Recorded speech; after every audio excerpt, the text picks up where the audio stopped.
Oke, puji Tuhan.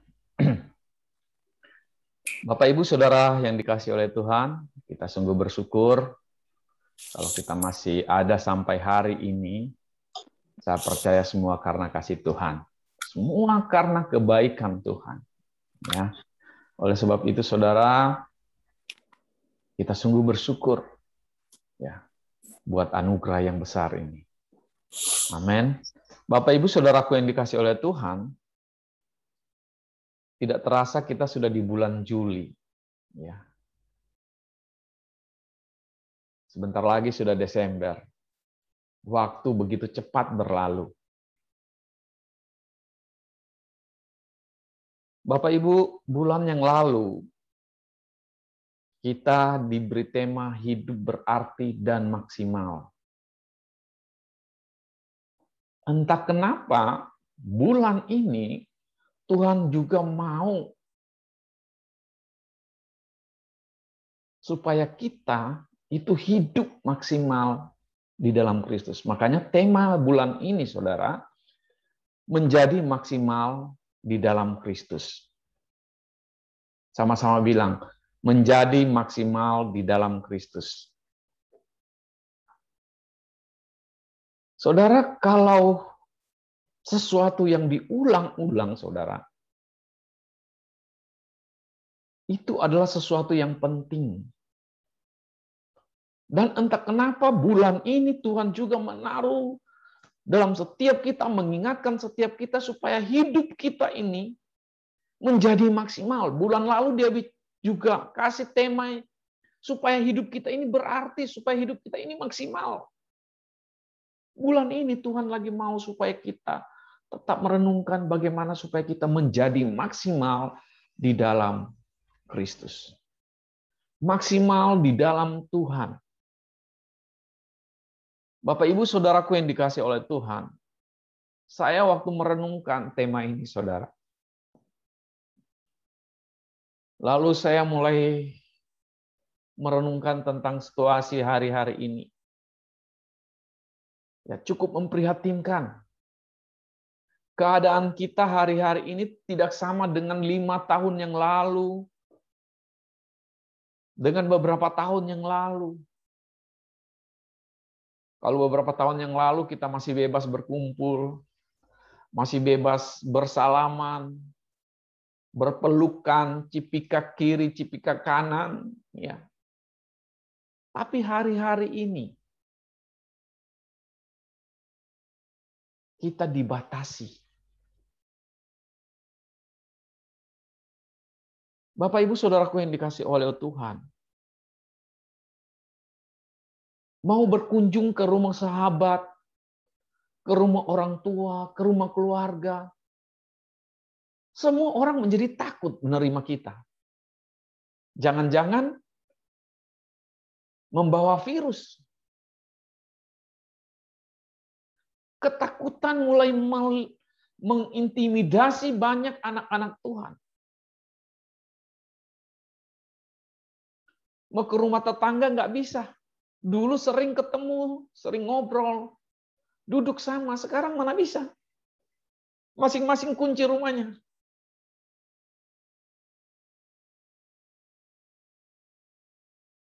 Bapak, Ibu, Saudaraku yang dikasihi oleh Tuhan, zaman sekarang nggak sebebas beberapa tahun yang lalu. Apalagi sekarang muncul lagi berita-berita bahwa virus ini mulai berkembang, lebih jahat lagi. Orang semakin takut, Saudara. Orang-orang pada ketakutan, tidak terkecuali kita, anak-anak Tuhan. Ya, ini mungkin wajar. Karena semua kita belum siap mati. Sehingga ada ketakutan. Tetapi hari ini, Saudara, kita mau belajar dari seorang Rasul Paulus. Dia menulis surat kepada jemaat di Filipi. Demikian, kita lihat dalam Filipi pasal yang pertama, Sama-sama buka Alkitab kita perhatikan ayat ini baik-baik. Filipi yang pertama, ayatnya yang ke-20 sampai dengan 26. Saudara perhatikan, saya bacakan. Sebab yang sangat kurindukan dan kuharapkan ialah bahwa aku dalam segala hal tidak akan beroleh malu, melainkan seperti sedia kala. Demikian pun sekarang, Kristus dengan nyata dimuliakan di dalam tubuhku, baik oleh hidupku maupun oleh matiku. Karena bagiku hidup adalah Kristus dan mati adalah keuntungan. Tetapi jika aku harus hidup di dunia ini, itu berarti bagiku bekerja memberi buah. Jadi mana yang harus kupilih? Aku tidak tahu. Aku didesak dari dua pihak. Aku ingin pergi dan diam bersama-sama dengan Kristus. Itu memang lebih baik. Tetapi lebih perlu untuk tinggal di dunia ini karena kamu. Dan di dalam keyakinan ini tahulah aku akan tinggal dan akan bersama-sama lagi dengan kamu sekalian. Supaya kamu makin maju dan bersukacita dalam iman. Sehingga kemegahanmu dalam Kristus Yesus makin bertambah karena aku, apabila aku kembali kepada kamu. Bapak, Ibu, Saudaraku yang dikasihi oleh Tuhan, bagi Rasul Paulus,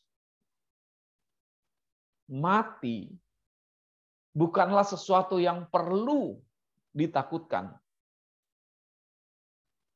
Bagi kita orang percaya, kematian bukan sesuatu yang perlu ditakutkan. Karena ada jaminan dari Tuhan Yesus bahwa kita akan bersama-sama dengan Tuhan di sorga. Makanya Paulus berkata, aku ingin pergi dan diam bersama-sama dengan Kristus. Karena itu memang jauh lebih baik. Kematian baginya sungguh-sungguh merupakan keuntungan. Jadi bagi kita yang percaya akan Kristus, Tuhan dan Juru Selamat, kematian bukanlah sesuatu yang menakutkan, tapi merupakan suatu keuntungan. Tapi ini yang saya mau seberangkan buat kita semua, saudara. Sekalipun demikian, sekalipun mati itu adalah keuntungan karena kita bersama dengan Kristus.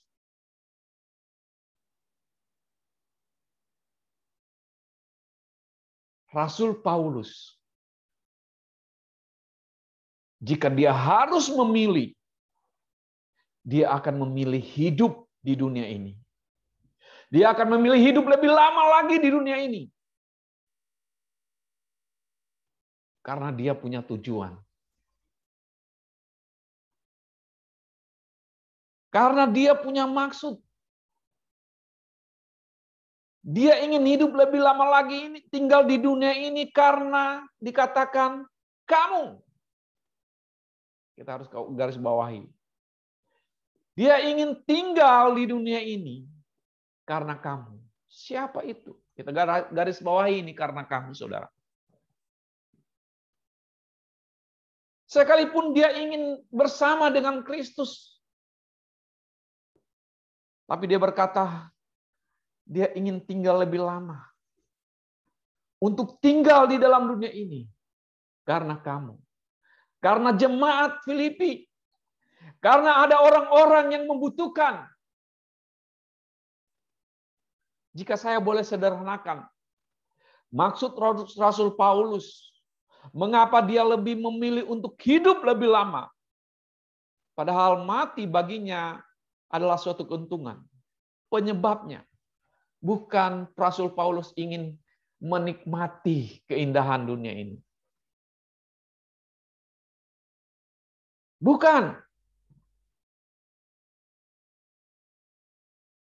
Dia bukan untuk menikmati.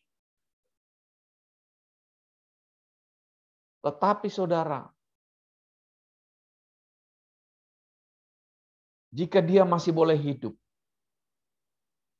dia akan memaksimalkan hidupnya yang sisa itu. Supaya orang lain makin maju. Orang lain boleh bersukacita dalam iman. Orang lain boleh bermegah dalam Kristus. Mereka semakin bertambah di dalam Kristus. Saudara, kalau Tuhan masih beri kita kesempatan untuk hidup, masih diberi kesempatan, masih diberi kekuatan, masih izinkan kita hidup, biarlah kita boleh berpikir seperti Rasul Paulus. Kita boleh berpikir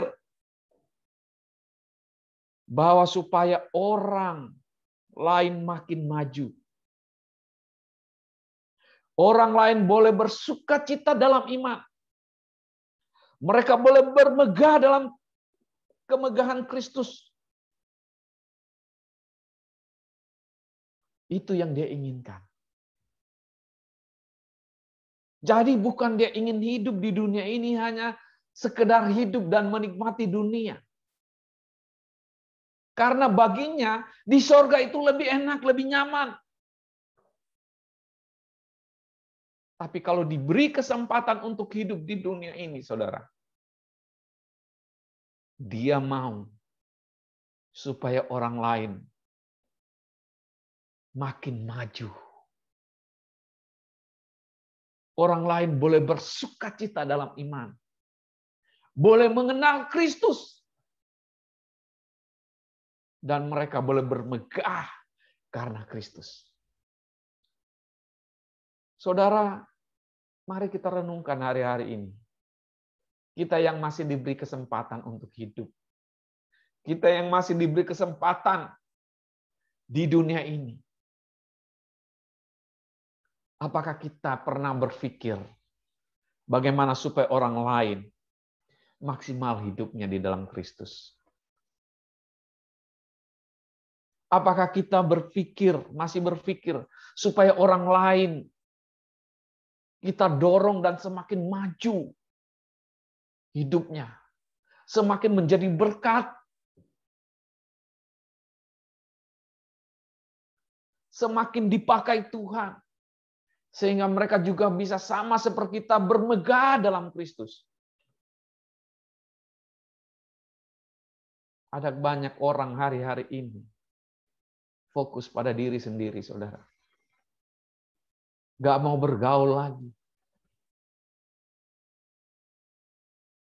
Ketakutan lebih besar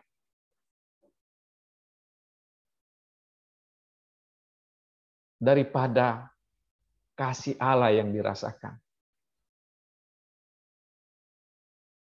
Saudaraku yang dikasihi oleh Tuhan, hidup kita ini, saudara, singkat. Gak panjang. Pemazmur berkata dalam Mazmur 90, ayat yang ke-10, dikatakan begini, masa hidup kami 70 tahun. Dan jika kami kuat 80 tahun. Dan kebanggaannya adalah kesukaran dan penderitaan. Sebab berlalunya buru-buru. Dan kami melayang lenyap. Artinya, saudaraku yang dikasihi oleh Tuhan, sebelum sengsara itu tiba dan masih ada kekuatan kita, mari kita mau belajar seperti Rasul Paulus. Jika masih ada waktu diberikan buat kita di dunia ini, saya mau katakan, pakai waktu ini dengan maksimal. Karena waktu kita singkat. Justru ketika kita masih kuat, Lakukan yang terbaik. Berikan yang terbaik. Ada orang-orang di sekitar kita yang membutuhkan saudara dan saya. Sekali lagi, pakai waktu kita ini dengan maksimal. Amin. Bilang, aku mau pakai hidupku secara maksimal bagi kemuliaan Tuhan.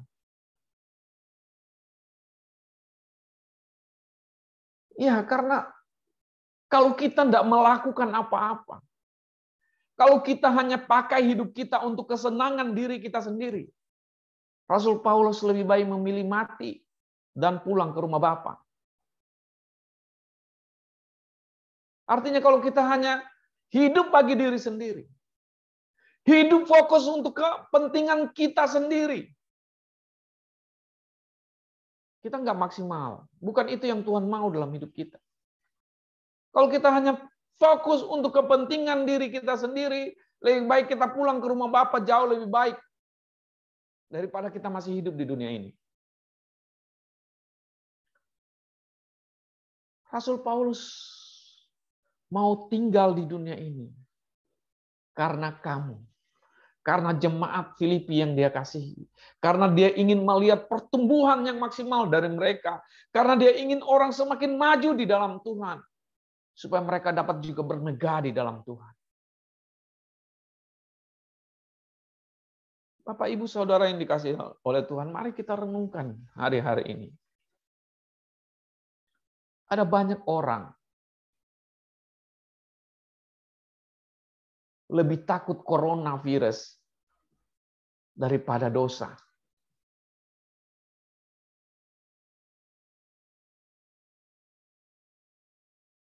Bapak, Ibu, Saudara yang dikasihi oleh Tuhan, ada banyak orang lebih takut virus corona daripada takut akan Tuhan. Bagian kita milih, saudara.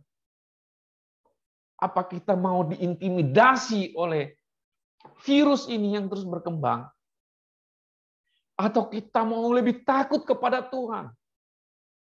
Takut Tuhan itu maksudnya mengasihi Tuhan.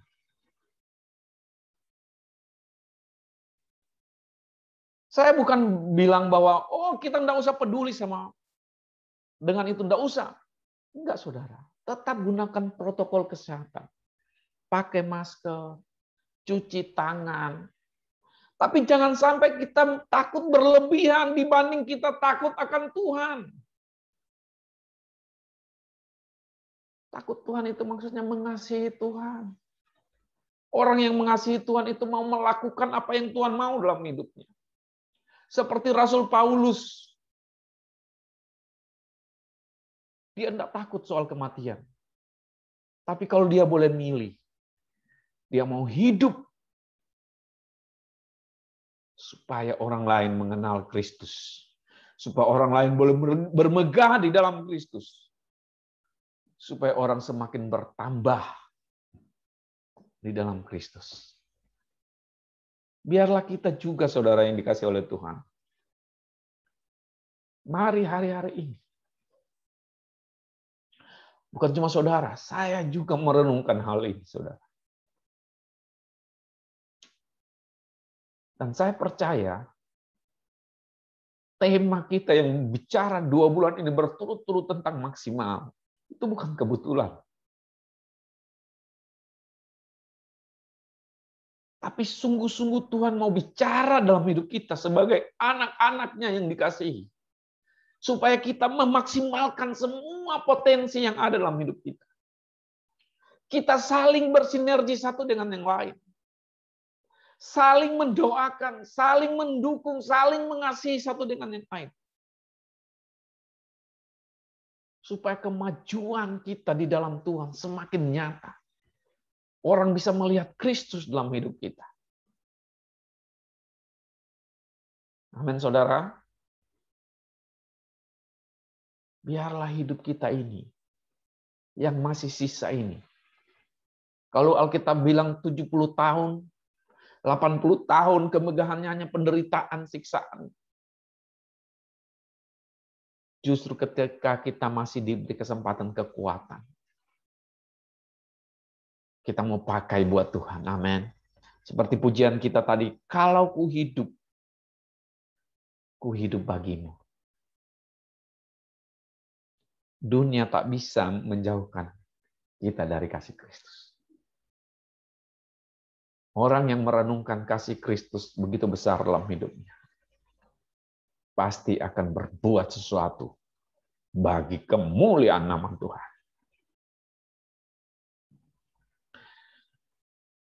Haleluya. Sekali lagi saudaraku, hari-hari ini, kalau kita masih kuat, masih dipelihara oleh Tuhan, pakai hidup kita. Maksimalkan hidup kita. Ada banyak hal yang bisa kita kerjakan. Supaya kita bisa memuliakan nama Tuhan. Nggak usah takut terlalu berlebihan. Karena waktu kita baca media sosial, terlalu banyak hal-hal yang bisa mengintimidasi iman kita, sehingga iman kita itu menjadi kerdil, nggak bisa bertumbuh. Kita tidak bisa melihat Allah yang besar lagi, Allah yang dahsyat, Allah yang luar biasa. Karena diintimidasi oleh situasi, oleh keadaan, oleh ancaman virus. Tapi hari ini mulai lihat. Kita kembali lihat kebenaran firman Tuhan. Lihat lagi anugerahnya yang besar. Yang tidak pernah habis dalam hidup kita. Oleh sebab itu, saudara, maksimalkan hidup kita. Amin. Maksimalkan hidup kita. Waktu-waktu kita yang singkat ini, maksimalkan. Jangan biarkan hari-hari ini berlalu begitu saja. Termasuk saya, saudara. Waktu merenungkan ayat ini, saudara, luar biasa.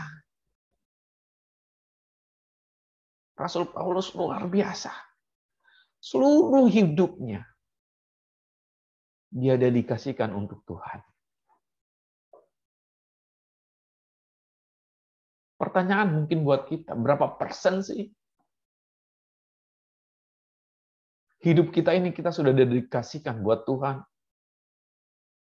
Buat apa yang Tuhan mau dalam hidup kita?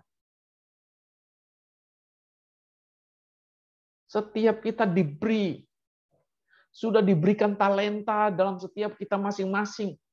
Sudah diberikan kemampuan dalam kita masing-masing. Seperti dia berkata kepada Timotius, kobarkan itu. Jangan dipendam talenta itu. Mari sama-sama kita bersinergi mengembangkannya. Sehingga yang 5 jadi 10. Yang 2 jadi 4. Jangan sampai, saudara. Dia berkata kita adalah hamba yang malas. Hamba yang tidak mau mengembangkan. Bahkan bukan cuma malas dikatakan. Hamba yang jahat. Karena kita punya kapasitas, punya kemampuan, punya kelebihan, tapi kita tidak mau pakai untuk memuliakan Tuhan. Kita tidak mau bersinergi sebagai tubuh Kristus. Sia-sia hidup kita. Sia-sia. Tapi kalau kita sama-sama mau menyadari bahwa kita hidup, kita ada dalam persekutuan ini, karena ada maunya Tuhan atas gerejanya di tempat ini, sehingga kita mau maksimalkan apa yang bisa kita buat, apa yang kita bisa berikan. Wow, saya percaya waktu kita dipanggil Tuhan, kita akan bersuka cita. Amin. Maksimalkan waktu kita. Pengkhotbah 3 ayat pertama berkata, untuk segala sesuatu ada masanya. Untuk apapun di bawah langit ada waktunya. Sekarang waktu kita.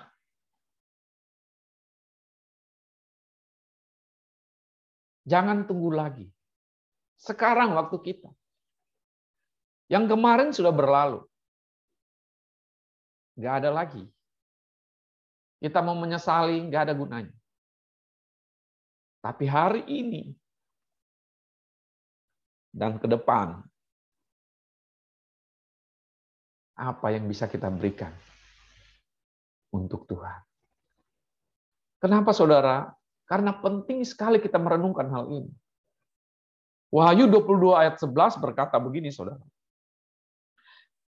Wahyu 22 ayat 11 dan 12 dikatakan, barang siapa yang berbuat jahat, biarlah ia terus berbuat jahat, barang siapa yang cemar, biarlah ia terus cemar, dan barang siapa yang benar, biarlah ia terus berbuat kebenaran. Barang siapa yang kudus, biarlah ia terus menguduskan dirinya. Ayat 12, perhatikan, sesungguhnya aku datang segera dan membawa upahku untuk membalaskan kepada setiap orang menurut perbuatannya.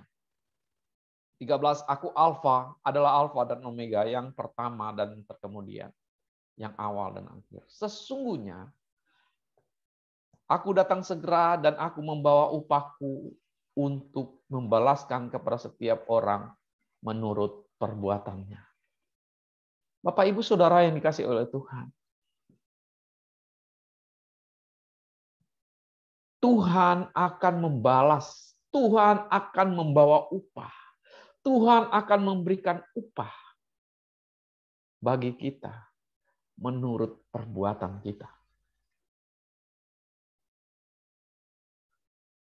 2 Korintus 5 ayat ke-10 dikatakan begini, saudara. Sebab kita, 2 Korintus 5 ayat 10.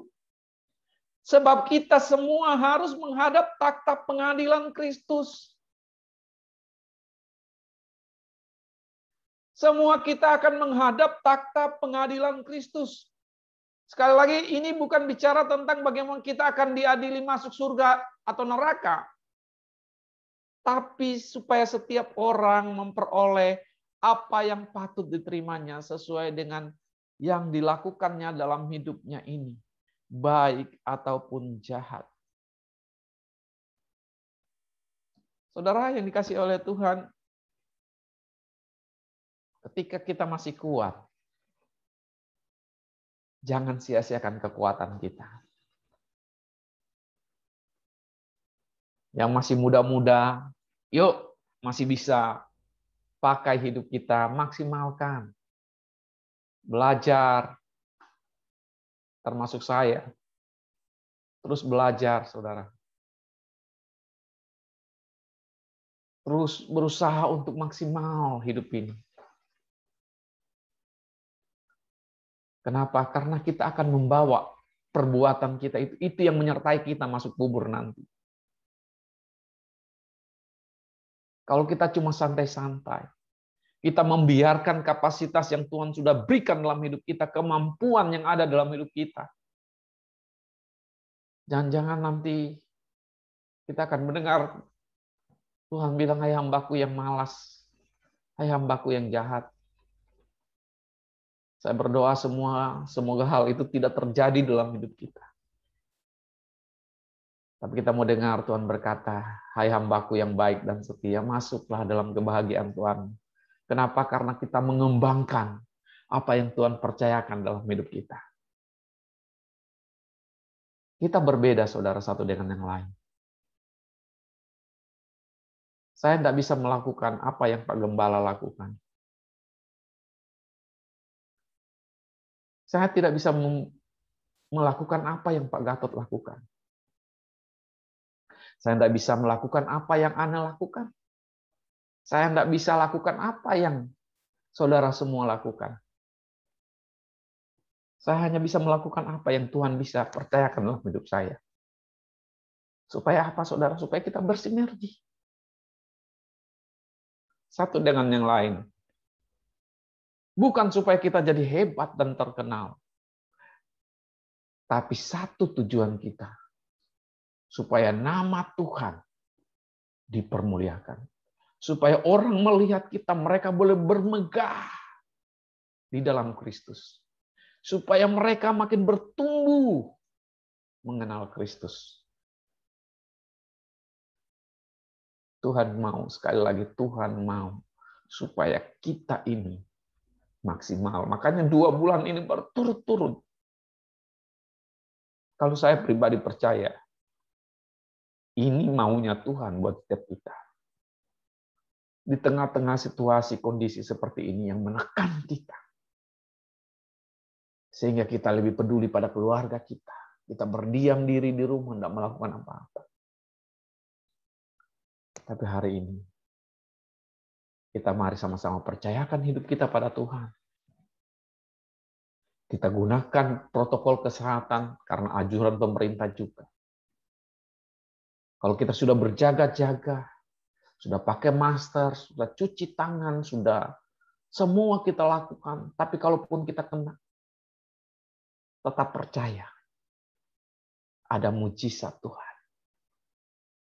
Ada kuasa yang lebih besar yang menyertai kita. Toh kalau akhirnya kita harus pulang ke rumah Bapa, Paulus bilang itu suatu keuntungan. Tapi kalau bisa boleh memilih, saudara, kita yang masih hidup ini, biarkan kita hidup untuk memberi buah, kata Paulus.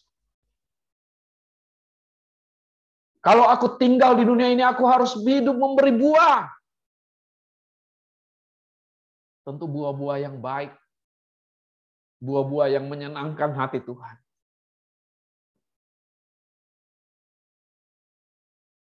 Jangan sampai kita terintimidasi dan tidak melakukan apa-apa.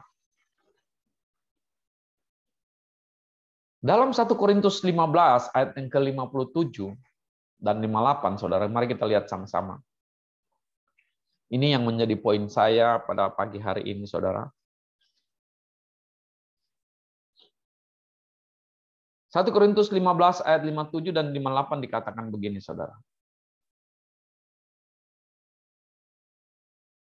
Tetapi syukur kepada Allah yang telah memberikan kepada kita kemenangan oleh Yesus Kristus Tuhan kita. Haleluya.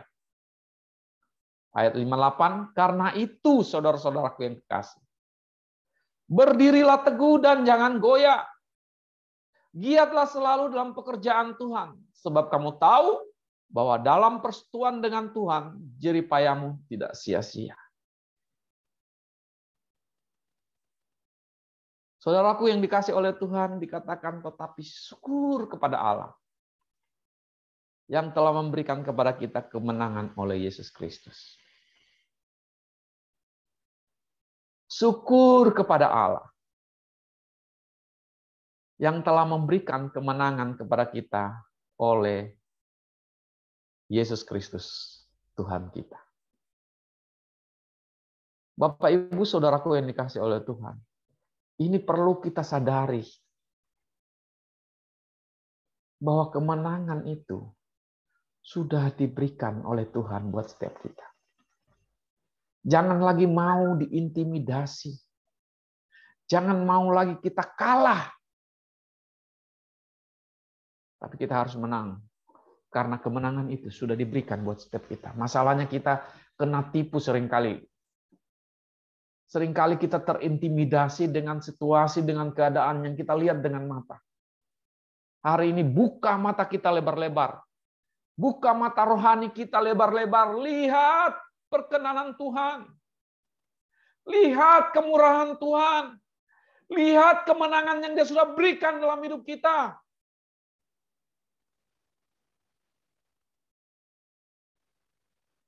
Sehingga hidup kita ini maksimal, saudara. Kalau kita terus memandang Yesus, melihat kemurahannya, kebaikannya, kita merenungkan kasih-Nya, maka kita akan menjadi giat di dalam Tuhan. Karena itu saudara-saudara yang kekasih, berdirilah teguh dan jangan goyah. Ini yang pertama, saudara, yang kita lakukan hari-hari ini. Supaya kita maksimal di dalam Tuhan.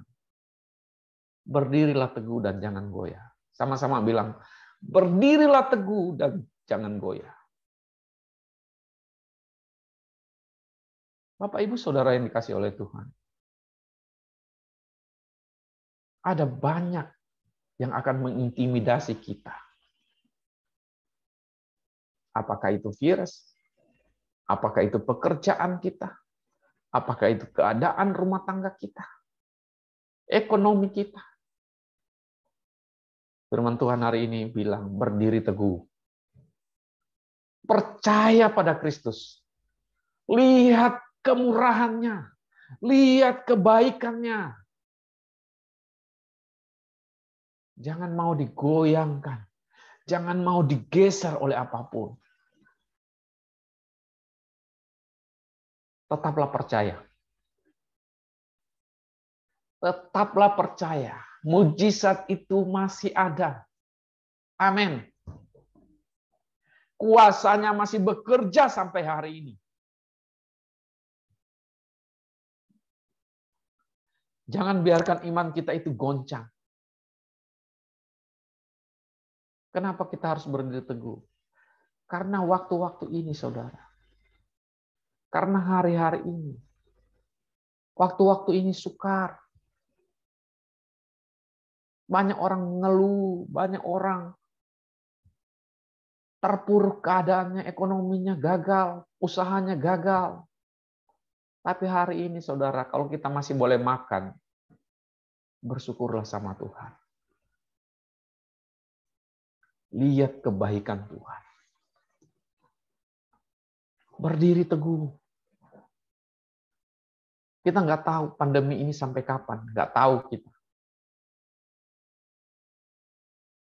Tapi satu hal, firman Tuhan bilang, berdiri teguh. Jangan goyah. Kita harus percaya sama Tuhan sungguh-sungguh. Beriman. Mempercayai Dia dalam segala keadaan. Kalau hari-hari ini kita sedang bergumul sesuatu, kita ada dalam ketakutan. Dengar baik. Berdiri teguh dalam Tuhan. Jangan pesimis. Jangan tawar hati. Kalau dalam Amsal 24 ayat 10 dikatakan, jika engkau tawar hati pada masa kesesakan. Amsal 24 ayat 10 dikatakan, jika engkau tawar hati pada masa kesesakan, kecillah kekuatanmu.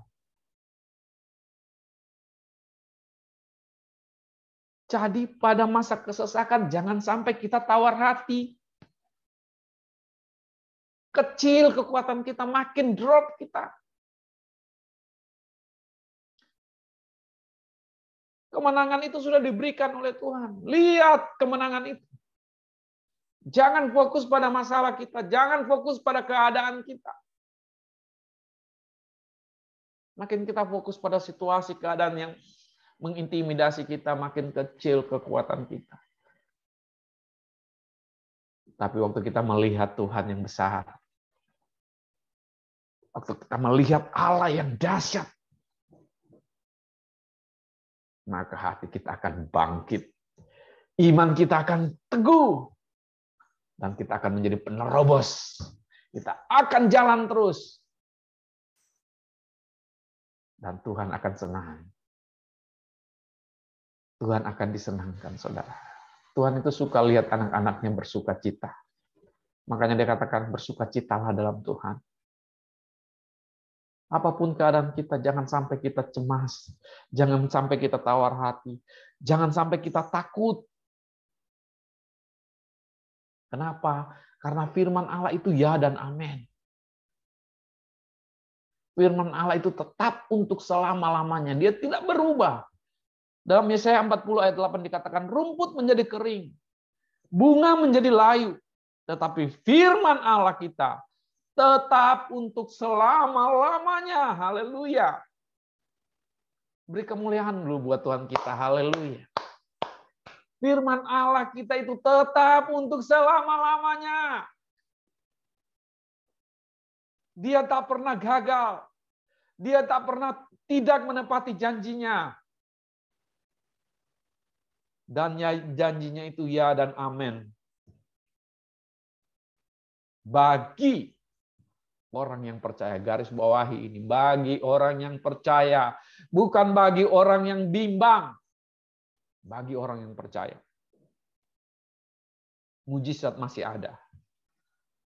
Tidak peduli keadaan kita hari ini seperti apa. Tapi kabar baiknya, firman Tuhan itu ya dan amin. Kristus itu tetap sama dahulu, sekarang, bahkan sampai selama-lamanya. Percayalah. Taruh pengharapan kita sama Tuhan. Lihat kebaikan. Sebab itu berdirilah teguh dalam firman. Berdirilah teguh dalam Kristus.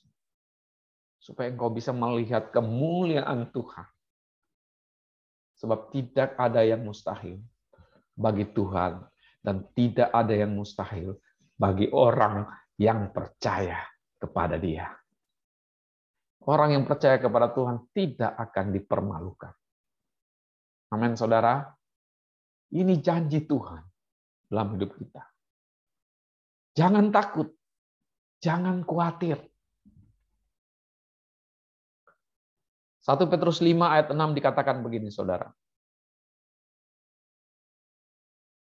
Karena itu rendahkanlah dirimu di bawah tangan Tuhan yang kuat, supaya kamu ditinggikannya pada waktunya. Ayat 7, serahkanlah segala kekhawatiran kepadanya, sebab Ia yang memelihara kamu. Tuhan memelihara kita, saudara. Itu janjinya. Serahkanlah khawatirmu kepada Tuhan. Apapun kekhawatiran kita hari-hari ini, mari serahkan pada Tuhan. Kalau Mazmur 55 ayat 22 dikatakan begini, saudara. Mazmur 55 ayat 22 dikatakan, serahkanlah khawatirmu kepada Tuhan. Maka Ia akan memelihara engkau. Tidak untuk selama-lamanya dibiarkan orang benar itu goyah. Haleluya. Janji Tuhan luar biasa. Serahkan khawatir kita pada Tuhan. Apapun kekhawatiran kita hari-hari ini, bawa sama Tuhan. Sebab Ia memelihara engkau. Sebab Tuhan memelihara engkau. Tidak selama-lamanya dibiarkannya orang benar itu goyah. Haleluya. Saudaraku yang dikasihi oleh Tuhan. Oleh sebab itu saudara berdiri teguh dalam Tuhan. Amin. Jangan goyah. Apapun keadaan kita. Katakan, aku mau berdiri teguh sebab Tuhan itu baik. Tuhan itu luar biasa. Biar kita mau berkata seperti Habakuk. Ya, Habakuk 3 ayat 17 berkata, sekalipun pohon ara tidak berbunga, pohon anggur tidak berbuah, hasil pohon zaitun mengecewakan, sekalipun ladang-ladang tidak menghasilkan bahan makanan, kambing domba terhalau dari kurungan, dan tidak ada lembu sapi dalam kandang. Namun, kata Habakuk, aku akan bersorak-sorak di dalam Tuhan. Beria-ria di dalam Allah yang menyelamatkan aku. Haleluya. Kenapa Habakuk bisa melakukan ini? Sekalipun kelihatan semuanya mengecewakan. Sekalipun semuanya kelihatan tidak ada harapan. Tetapi dia berkata, karena Tuhan, aku mau beria-ria.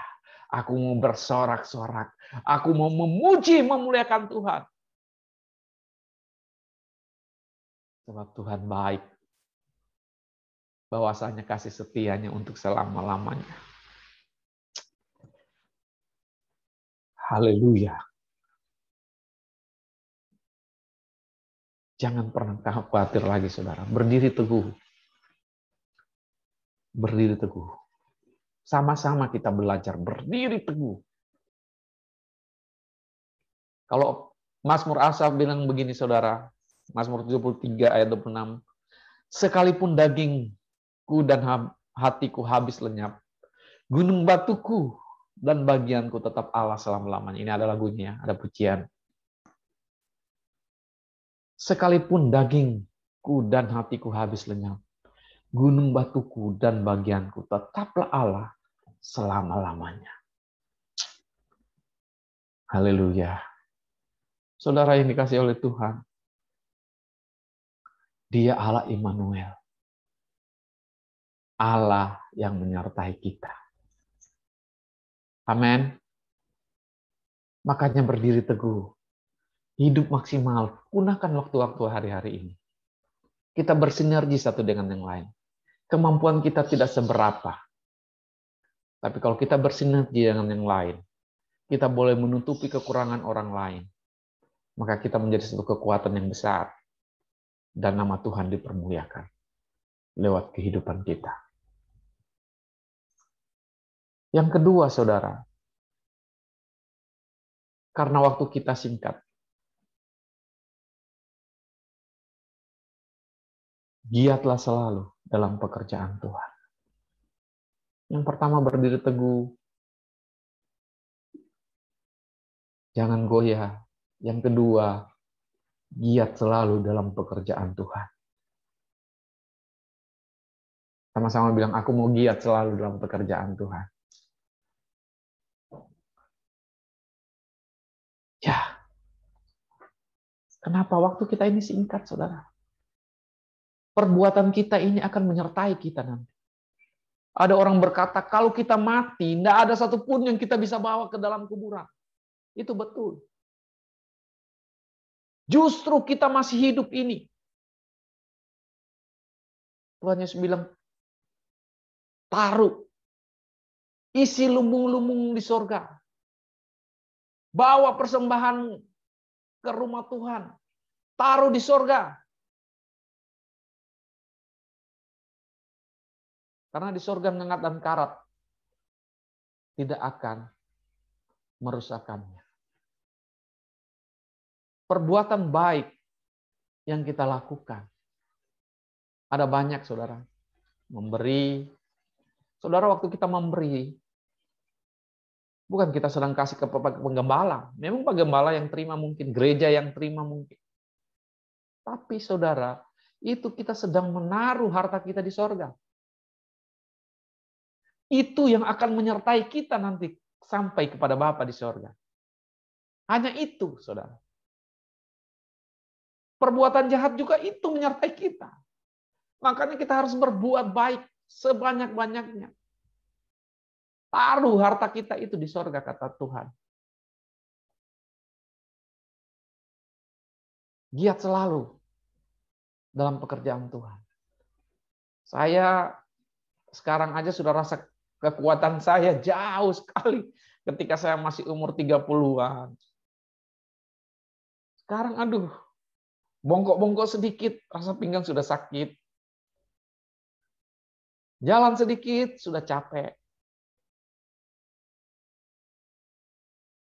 Tapi saya mau pakai hidup saya yang masih sisa ini. Seperti apa yang Tuhan mau dalam hidup. Karena hanya itu yang akan menyertai saya. Sampai ke rumah Bapa. Untuk menerima upah yang patut diberikan buat saya. Saudara sekalian juga sama.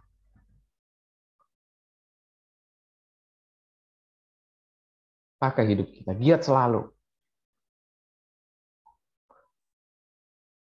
Karena pekerjaan itu akan menyertai kita, perbuatan kita. Kita sudah baca tadi 2 Korintus 5:10, sebab kita semua harus menghadap tahta pengadilan Kristus. Supaya setiap orang memperoleh apa yang patut diterimanya. Sesuai dengan yang dilakukannya dalam hidupnya ini. Baik ataupun jahat. Pilihan ada dalam tangan kita. Ada orang mungkin berkata, kalau kita dengar, ya sudah selesai, Tuhan sudah selamatkan kita, mau apa lagi? Nggak perlu lagi. Tapi hari ini dengar baik, kita harus lihat secara keseluruhan. Kita bukan cuma diselamatkan dan selesai. Memang Efesus 2 ayat 8-9 berkata, kita sudah ditebus bukan karena perbuatan kita, tapi karena kasih karunia Tuhan, bukan usaha kita. Tapi ayat 10 bilang, kita itu diciptakan dalam Kristus Yesus untuk melakukan pekerjaan baik. Dan itu yang akan menyertai kita untuk menerima upah yang patut, kata Tuhan. Makanya Paulus dengan giatnya. Bagi Paulus mati itu, seharusnya aku sudah mati aja lah. Bertemu Tuhan lebih cepat. Tapi no. Dia tidak mau. Dia lebih memilih hidup. Karena kalau sudah mati, saudara, tidak ada yang bisa kita lakukan. Penyesalan pun nggak bisa. Makanya waktu kita tahu Lazarus yang borok-borok itu mati, dia dibawa di pangkuan Abraham, tapi orang kaya itu mati, lalu dia berkata ke Abraham, Abraham, suruh Lazarus datang kepadaku, bawakan setitik air, sedikit air. Tidak bisa. Makanya jangan sia-siakan waktu kita di bumi ini, saudara. Sementara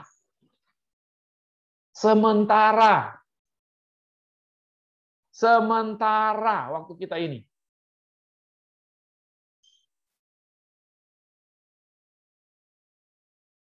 Di sorga nanti kekal kita, saudara. Selama-lamanya. Makanya lakukan yang terbaik dalam hidup ini dengan maksimal. Termasuk saya, bukan cuma saudara. Bukan cuma saudara, termasuk saya.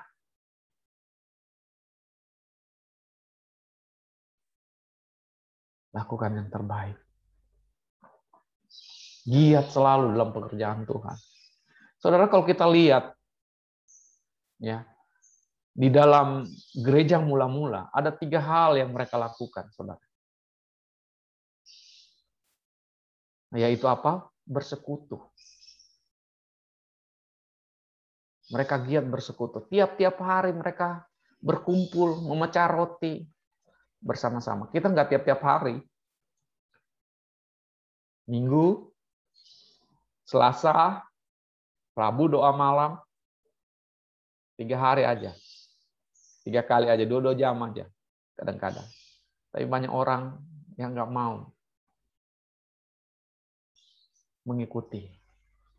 Ada pembelajaran Alkitab nggak mau ikuti. Habis waktu. Tapi jemaat mula-mula, saudara, mereka bersekutu. Tiap-tiap hari di rumah Tuhan. Tiap-tiap hari mereka saling memecahkan roti sama-sama. Bicara persekutuan, saudara, bicara tentang kasih. Makanya Roma 12 ayat 10 berkata, hendaklah kamu saling mengasihi sebagai saudara dan saling mendahului dalam memberi hormat. Ada terlalu banyak ayat-ayat firman Tuhan yang berkaitan dengan kasih, berkaitan dengan persekutuan. Persekutuan itu akan indah, akan manis kalau ada kasih di dalamnya. Saudara, jangan kita sebagai tubuh Kristus jangan saling mencurigai satu dengan yang lain. Saudara, dulu saya pernah dengar ada kesaksian, saudara. Ada jemaat, bahkan pelayan Tuhan, yang dia curigai siapa, saudara? Gembalanya. Aneh.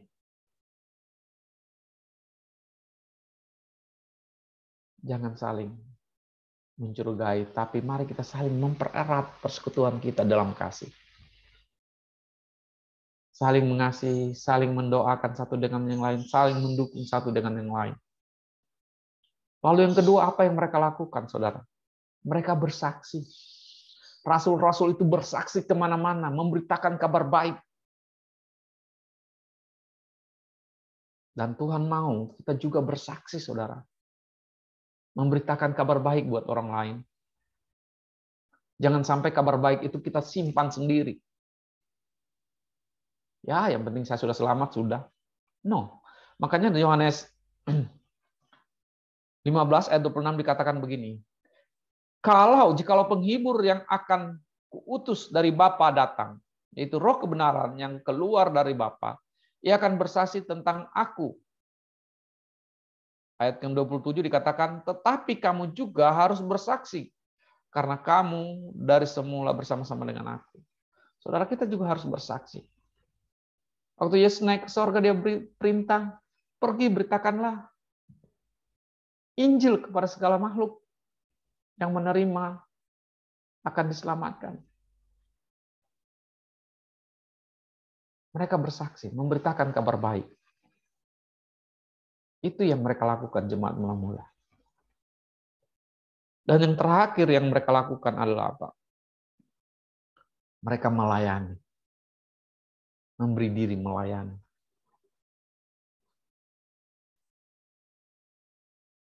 Melayani dengan apa? Dengan kerelaan hati, bukan dengan paksaan. Saudaraku, kita tidak akan bisa besar kalau kita tidak mau saling melayani satu dengan yang lain. Kenapa? Bicara pelayanan itu, saudara, masing-masing kita sekali lagi ada talenta, ada karunia Tuhan yang Tuhan berikan dalam setiap kita. Untuk apa? Supaya kita ini sama-sama bertumbuh dalam Tuhan. Roma 12 ayat 6 sampai 8 dikatakan begini, saudara. Roma 12 ayat 6. Demikianlah kita mempunyai karunia yang berlain-lainan, menurut kasih karunia yang dianugerahkan kepada kita. Kita ini tidak sama, kita ini memiliki karunia yang berlain-lainan, karunia yang berbeda, menurut kasih karunia yang dianugerahkan kepada kita. Jika karunia itu adalah untuk berbuat baik, jika karunia itu adalah untuk bernubuat, baiklah kita melakukannya sesuai dengan iman kita. Jika karunia untuk melayani, baiklah kita melayani dengan karunia untuk mengajar.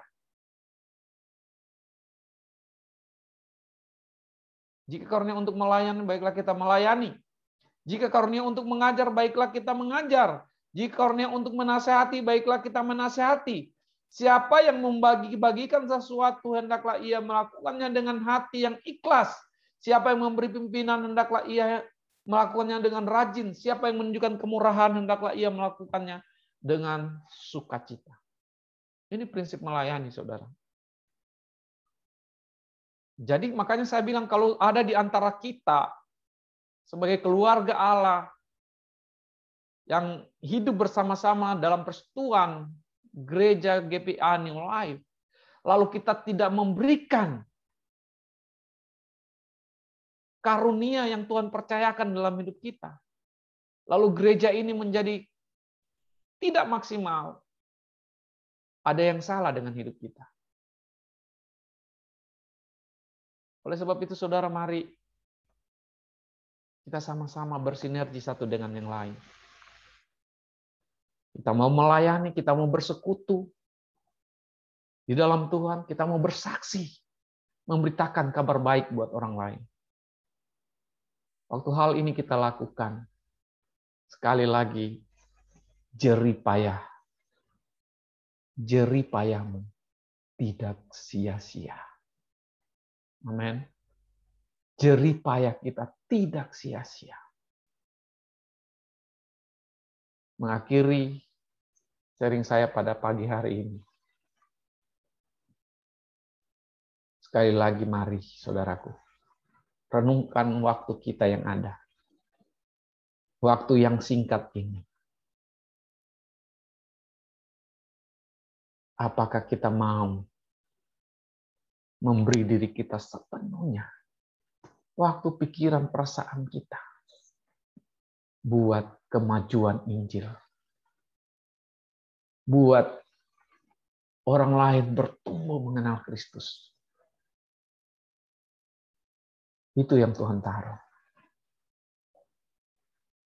Maukah kita memberikan diri kita untuk melayani bersama-sama? Memberikan apa yang bisa kita berikan. Supaya nama Tuhan dipermuliakan lewat kehidupan kita. Bukan untuk kemuliaan kita, sekali lagi. Bukan untuk kemuliaan kita. Tapi biar semua itu kita lakukan